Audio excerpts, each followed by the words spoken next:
இப்ப சோதனை என்பது இந்த உலகத்திலே பொதுவானது.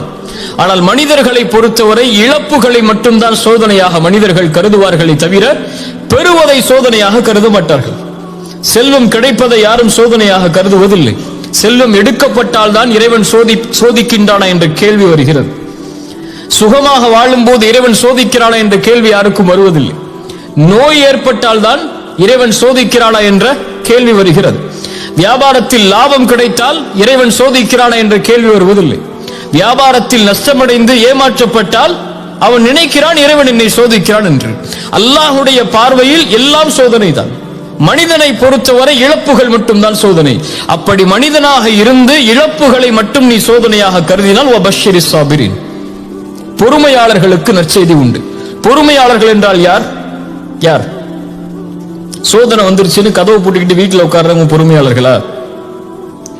அல்லாஹ் கொடுத்ததில் பொறுமையை கடைபிடிப்பவர்கள், அல்லாஹ் சோதித்ததில் பொறுமையோடு முயற்சி செய்பவர்கள், அல்லாஹ் சோதித்ததில் அந்த சோதனையிலிருந்து வெளியேறுவதற்கு அல்லாஹ் கொடுக்கக்கூடியவற்றை சகித்துக் கொண்டு முன்னேறுபவர்கள், இவர்களால் தான் வெற்றியை சுவைக்க முடியும் என்று இந்த குர்ஆனுடைய வசனம் சொல்லுகிறது.